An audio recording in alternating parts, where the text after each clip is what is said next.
दोस्तों, प्राचीन समय में विद्यार्थी गुरुकुल में रहकर ही पढ़ा करते थे। बच्चे को शिक्षा ग्रहण करने के लिए गुरुकुल में भेजा जाता था। बच्चे गुरुकुल में गुरु के सानिध्य में आश्रम की देखभाल किया करते थे और अध्ययन भी किया करते थे। वृद्धराज को भी सभी की तरह गुरुकुल भेज दिया गया। वहां आश्रम में अपने साथियों के साथ घुलने मिलने लगा, लेकिन वह पढ़ने में बहुत ही कमजोर था।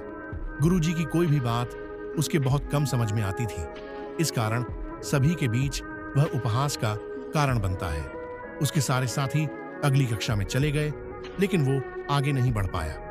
गुरुजी जी ने भी आखिर हार मानकर उसे बोला, बेटा वृद्धराज, मैंने सारे प्रयास करके देख लिए हैं।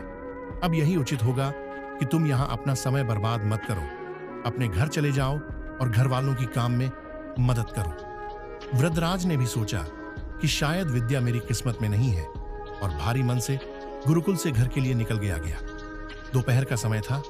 रास्ते में उसे प्यास लगने लगी। इधर उधर देखने पर उसने पाया कि थोड़ी दूर पर ही कुछ महिलाएं कुएं से पानी भर रही थीं। वह कुएं के पास गया।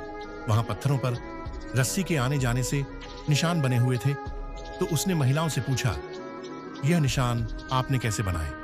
तो एक महिला ने जवाब दिया, बेटे, यह निशान हमने नहीं बनाए। यह तो पानी खींचते समय इस कोमल रस्सी के बार बार आने जाने से ठोस पत्थर पर भी ऐसे निशान बन गए हैं। वृद्धराज सोच में पड़ गया। उसने विचार किया कि जब एक कोमल से रस्सी के बार बार आने जाने से एक ठोस पत्थर पर गहरे निशान बन सकते हैं, तो निरंतर अभ्यास से मैं विद्या ग्रहण क्यों नहीं कर सकता?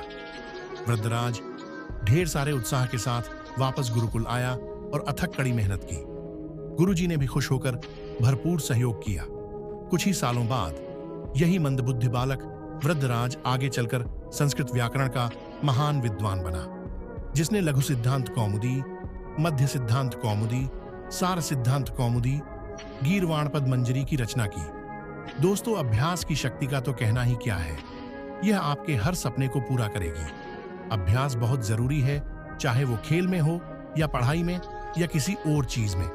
बिना अभ्यास के आप सफल नहीं हो सकते हो।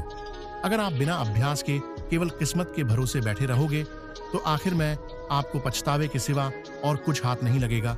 इसलिए अभ्यास के साथ धैर्य, परिश्रम और लगन रखकर आप अपनी मंजिल को पाने के लिए जुट जाएं। दोस्तों, इस कहानी से क्या सीख मिला, हमें कमेंट में बताएं और सब्सक्राइब भी कर लें।